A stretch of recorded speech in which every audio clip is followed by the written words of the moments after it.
YouTube channel. My name's Patty and this is Loki, and today we're going to talk about her 0 to 7 month update, kind of like a catch up, since Mommy didn't make any other previous videos, did she? No. So I'm going to break it down. I have my little notebook over here and I'm just going to break it down into different categories. Her stats, how much she weighs, clothing size, diaper, all of that. And then I'm going to go into breastfeeding / feeding, milestones, different play, like she's playing right now. And we're going to talk about mommy postpartum and, oh, sleeping. Forgot about sleeping. Okay, first thing we're going to go over is her stats. I have a little cheat sheet here because I cannot remember 7 months worth of height, weight, you know, what clothing size, all of that. So I like how I use a piece of paper. I feel like most people would just normally use their phone. So let's just get into the stats. So when she was born, she was 8 pounds, 11 ounces, and at her first doctor's appointment, she had dropped down to 7 pounds, 13 ounces. So she dropped like a significant amount of weight, but we were eventually, after trial and error, different things, we were able to get it back up. At her 1 month appointment, she was 9 pounds, 11 ounces, and weighed 21.5 inches long. And she was kind of in the 60th percentile for both of those. And at her 2nd month appointment, she was 12 pounds, 1 ounce, and she was 23 inches long. Still kind of around the 50-60 percentile. And then here's when she starts getting midget size. At her 4 month appointment, she was 13 pounds, 13 ounces, and she was 25 inches long. So you can tell she had a pretty good growth spurt, like right in the beginning. Like she came out a big baby, but me and KJ are both like short, like small. Well, he's, you know, Mr. Bodybuilder, but we're both on the smaller side, so I didn't think she was gonna be some ginormous baby, right? Yeah, so at her last appointment, her 6 month appointment, she weighed 15 pounds, 3 ounces, and she was 26 inches long. So still on the very small side, only the 25th percentile for weight. But her height, she's on the shorter side, but not super short, right? Maybe you'll get to be like, oh, 5'5", like her daddy, right? So as far as diapers, she was never in newborn size diapers. Straight from the hospital, they gave her size 1s, and I tried once because I had one small package of newborn diapers. I tried to put them on her like the first week. They didn't fit. Mama got a big booty. Mama got a big booty. And then she was in size 1 diapers up until we came back from vacation, so I believe it was like two months, June, July, yeah, 2 months. She was in size 1 diapers. After that, she was in size 2, and she's still in size 2, and I don't really see her growing out of them that fast, so we got a little baby over here. Little baby. Yeah. And same thing with clothing. She could fit in newborn size clothing, but it was just easier putting her in like 0 to 3 month size clothing. She also kind of grew out of that like after we came back from vacation. So like around 2 months, I moved her into 6 month size clothing. So in the beginning I thought, wow, she's growing very fast. But pretty much after 3 months, she's slowed down a lot. So, and she's still in size 6 month clothing, and I put her in size 9 month clothing just because, you know, I have some of it. I might as well, you know, filter it all through so it all gets used. But I mean, she'd be perfectly fine in only 6 month clothing, say. Okay, next topic, feeding / breastfeeding. I'm not going to talk too much about, you know, breastfeeding. I'm going to make a separate video about that because, boy, did I have a lot of trouble feeding. But, you know, we worked through it. She did have some weight issues in the beginning. So it was very stressful, very stressful. But she latched on fine the first time in the hospital. But then after that, we just had so many issues, and I went to a lactation consultant 3 times after, you know, postpartum, and it was a lot. But we finally broke through, I think around like 2 to 3 months. if we, bless you, around 2 to 3 months, the latch got a lot better and I wasn't in as much pain anymore, and I started going, that's when I went back to work. Someone's gonna get put to bed and then we will be back. So yeah, I said I had a lot of issues with latch and just being in pain, and that kind of didn't subside till about 2 to 3 months. Around that time I also went back to work, so I was pumping a lot more, so I don't know if that had anything to do with it. But I had been pumping, you know, even before when I was on maternity leave, and I built up a pretty decent freezer stash filled with milk, and we went to use it the day before I went on maternity leave because we had just gotten back from vacation. I had no milk in the fridge, and she hated it. I know this doesn't happen for everybody, like this might not happen to you, but my breast milk kind of changed tastes in the freezer. We told our doctor about it and he said it's completely normal, like there's nothing wrong with the milk, it's just, you know, sometimes that happens. And it tasted and smelled like sheet metal, like that's the best thing I can describe. And so I was kind of like, oh my gosh, what am I gonna do? So I would pretty much for, I would say about another 2 months, like, I mean, I kept all of the frozen milk. Like I didn't know what to do with it. Like I couldn't throw it away. Like it pained me to try to, like, the thought of trying to like throw it away. So I didn't give it to her. I only just expressed milk and put it in the fridge, and that was going really well doing that. So I never really needed to dip into the stash anyways. But I would say maybe before the holidays, I think for some reason I didn't have any milk in the fridge, and I was like, you know, I'm just gonna have to try again, and gave her breast milk from the freezer, and she took it. And I was like, where was this like 2 months ago?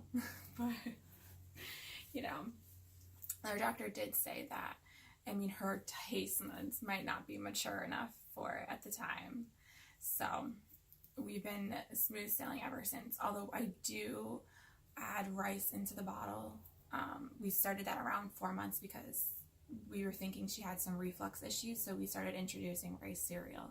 So any frozen bottle, we always have rice in there, and I think that helps kind of mask the taste, because I even tried like looking up different ways of, you know, either boiling it before or like simmering it. Nothing I tried worked. It just always smelled and tasted like sheet metal, which was disgusting. I don't blame her for not wanting to drink it. So yeah, around 5.5 months is when I started the purees, and I started with orange vegetables, and she loved every minute of it. She had, I swear, since she was 4 months old, like she would like stare you in the eye. She was like, you're eating? Why are you eating in front of me? Like, I want to eat. Like, she's just always been super observant when we've been eating. Like, you can't eat around her without her getting annoyed. Or if you're holding her and like she's in reach of that food, like she'll try.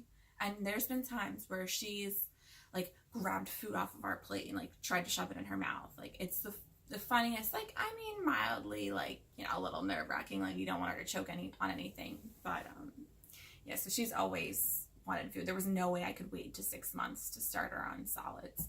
So yeah, at 5.5, it was probably 5 months, we started her on solids, and we started with the orange vegetables, moved into the green vegetables, and then we went on to fruits. And kind of after we went through like the basic foods, then we started incorporating a bunch of like mixed like vegetables or mixed fruit and vegetables, all different types of flavors. So she took to eating very well. There's only been like 1 or 2 things that she's not too fond of, but she'll still eat it because homegirl's fat, but not really.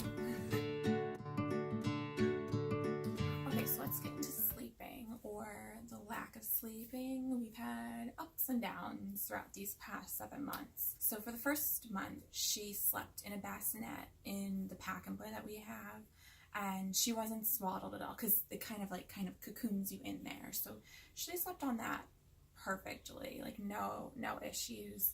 And she would usually kind of sleep like wake up every 2 hours to feed, but then she would have like a good like 4.5 long stretch. Like, it was awesome. I feel like I slept just a lot more like that first month that she was born.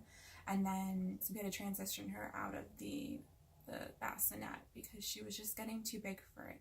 So we moved her up into her room, into a crib, and initially we didn't have her swaddled because she hated swaddling. Like, she would like move all around. She'd like poke her arms through, like she just wasn't into it. Moving her into the crib, I think we ended up having to swaddle her because she moved so much that she just was waking herself up a lot.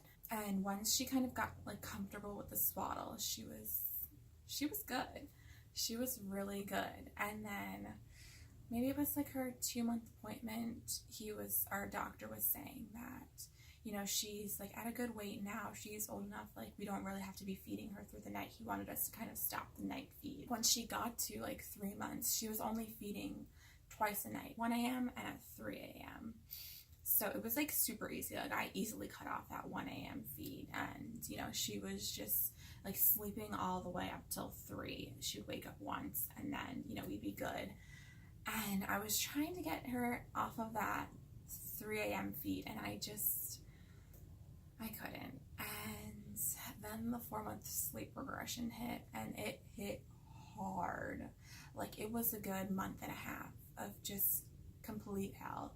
I'm also going to do a video on sleeping, so, you know, stay tuned for that, because we tried sleep training, and it's just not for everybody, and it definitely wasn't for us. I got to my breaking point with that sleep regression, and I pretty much said, I don't care, she's gonna stay in our room, and I'm gonna feed her whenever I want through the night. And that's pretty much what we did. And after I kind of like said, you know, I'm done with the sleep training, that's when I swear she was just like, okay, she started sleeping longer, she wasn't waking up as often, I didn't have to feed her like 3-4 times in the middle of the night. You know, she was down to 1, and then it, you know, that was the only way that I could get her to go back to sleep. So it was just a bit of a mess. So yeah, now at, you know, 7 months, she's pretty much just waking up like, you know, once, maybe twice. So a much bigger improvement from where we started at, and she's still in our room and we bed share. So that's pretty much, you know, the gist of what I have to talk about with sleeping. Okay, so let's get into some milestones in these past 7 months. So yeah, when she was like 1 or 2 weeks old, I had her in the crib, just set her down for like 2 minutes. I had to do something, and she rolled onto her side, and I almost had a heart attack because I was like, this is gonna move way too fast. But I think because she always had a lot of strength in her legs, like she was kicking inside me like 24/7, so she had very strong legs. So I think just the kind of momentum, kind of like of her moving her legs all over the place, she kind of just flipped herself onto her side, and that was the craziest thing ever. But she didn't officially roll from her back to her belly until she was 3 months old. This is the only one that I like remember the specific date, because it was the end of the month. It was August 31st was the first day that she rolled over, and I cried. I couldn't help it. I was such a proud little mama. So yeah, in between, like, you know, kind of like the 2 to 3 to 4, like she just became so much more aware of like her surroundings. Like, she was always like looking around, like even though she couldn't really move too much, you know, she loved being on her play mat. Like, she could just look up at the toys, kind of bat at them a little. Like, she just loved everything, just wanted to soak everything in. Like, she would just stare around at everything, like just loving life. And I swear from like 4 to 5 months is when she changed so much. Like, she got so much better, like, you know, sitting, like, kind of, I mean, not fully sitting on her own, but like supported sitting. Like, then she was just loving life. Like, you couldn't lay her down. Like, she just, once she learned how to sit, that she didn't want to do anything else. Also, from 4 to 5 months is when she started rolling more consistently, but only from her back to her belly. She never was that good at going back from her belly. So we'd always have to just roll her back. But around that time too, we signed her up for this early intervention program. We thought maybe she had a little bit of torticollis, and she always favored her one side. So if you like kind of like sit her down. Okay, one last cute thing that she does is she started learning how to wave. So she'd either be like, she'll go like this or she'll go like this. Oh my god, it's the cutest thing ever. But she doesn't do it often. And something that I've noticed with her and milestones is like she'll like learn something like, and then she'll just be like, okay, I don't really care anymore. So like for like a couple of weeks she would just, you know, wave around, and then she was just like, I'm done. I don't care about it anymore. She's already moved on to something else. Like she never like continues to do things. Like she'll learn it and then she's just moved on, which I think is so strange. But yeah, so we'll see. And she's still at 7 months. She still doesn't say any words. All I want her to say is mama, but you know, she doesn't, that doesn't mean because she doesn't know any words that she doesn't talk, because she is a babbler. And if you're talking, she'll interrupt you because she wants to talk too. It's super cute. Okay, now I'm going to talk about mommy postpartum. So let's go back to pre-pregnancy. I weighed 133 to 134 pounds, give or take on the day. So when I initially got pregnant, I had gotten down to 131 pounds. I wasn't sick or anything.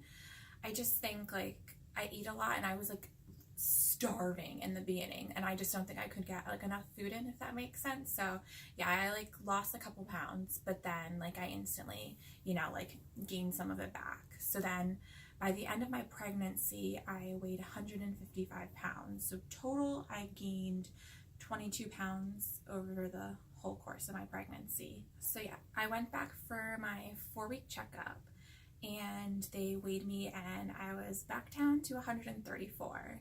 Now, granted, I had an almost 9-pound baby, so there's like 9 pounds right there, and I was breastfeeding, so I lost the weight like that. Like it fell off. I was constantly starving and I was constantly feeding her, so like I just, the pounds just like flew off.